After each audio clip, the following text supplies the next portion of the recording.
بسم اللہ الرحمن الرحیم۔ اسلامک یونیک کے ناظرین السلام علیکم۔ قبلہ اول آج بھی حضرت عمر اور صلاح الدین ایوبی کا انتظار کر رہا ہے۔ صلاح الدین ایوبی نے اس قبلہ اول کی آزادی کے لیے تقریباً 16 جنگیں لڑی۔ آج اسی کے بارے میں بات کریں گے۔ آپ سے ریکویسٹ ہے، اگر آپ نے ابھی تک اسلامک یونیک کو سبسکرائب نہیں کیا تو اس کو سبسکرائب کریں تاکہ آپ کو اس طرح کی انفارمیٹو ویڈیو ملتی رہے۔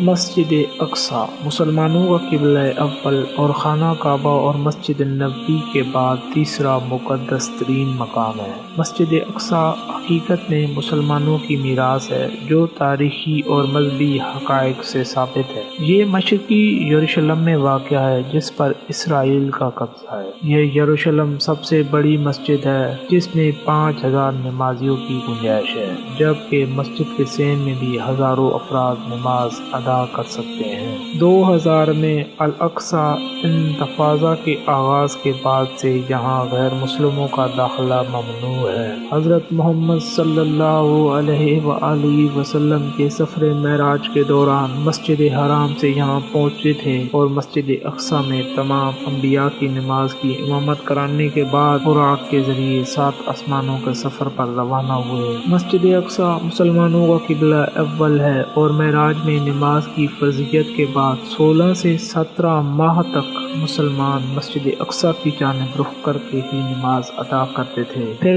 اللہ کے حکم سے مسلمانوں کا قبلہ چینج ہو گیا جو کہ اب خانہ کعبہ ہے۔ حضرت عمر فاروق کے دور میں مسلمانوں نے جب بیت المقدس فتح کیا، مسجد اقصی کا بانی حضرت یعقوب علیہ السلام کو مانا جاتا ہے اور اس کی تجدید حضرت سلیمان علیہ السلام نے کی۔ آپ نے خلیفہ عبد الملک بن مروان نے مسجد اقصی کی تعمیر شروع کرائی اور خلیفہ ولید بن عبد الملک نے اس کی تعمیر مکمل کی اور اس کی تزئین و آسائش کی۔ عباسی خلیفہ ابو جعفر منصور نے بھی اس مسجد کی مرمت کرائی۔ پہلی صلیبی جنگ کے بعد جب عیسائیوں کا بیت المقدس پر قبضہ ہو گیا تو انہوں نے مسجد اقصی میں بہت رد و بدل کیا۔ انہوں نے مسجد میں رہنے کے لیے کئی کمرے بنا لیے اور اس کا نام معبد سلیمان رکھا۔ نیز متعدد دیگر عمارتوں کا اضافہ کیا جو بطور جائز ضرورت اور اناج کی کوٹھیوں کی استعمال ہوتی تھی۔ انہوں نے مسجد کے اندر اور مسجد کے ساتھ ساتھ گرجا بھی بنا لیا۔ سلطان صلاح الدین ایوبی نے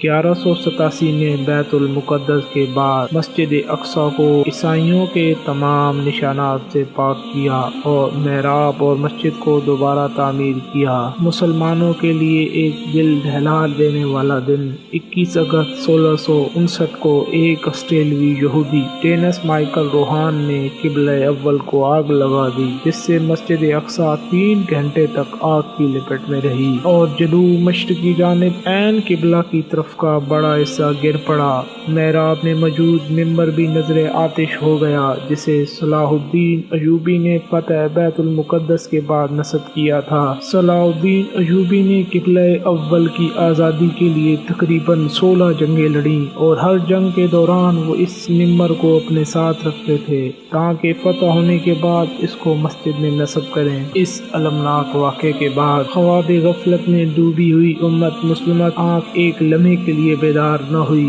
یہودی اس مسجد کو ہیکل سلیمانی کی جگہ تعمیر کردہ عبادت گاہ سمجھتے ہیں اور اسے گرا کر دوبارہ ہیکل سلیمانی تعمیر کرنا چاہتے ہیں، حالانکہ وہ کبھی بھی بذریعہ دلیل اس کو ثابت نہیں کر سکے کہ ہیکل سلیمانی یہیں تعمیر تھا۔ اللہ سے دعا ہے کہ اللہ ہمیں ایسے حکمران دے جو مسجد اقصی کے بارے میں سوچیں۔ اللہ حافظ، ملیں گے ایک نئی ویڈیو کے ساتھ۔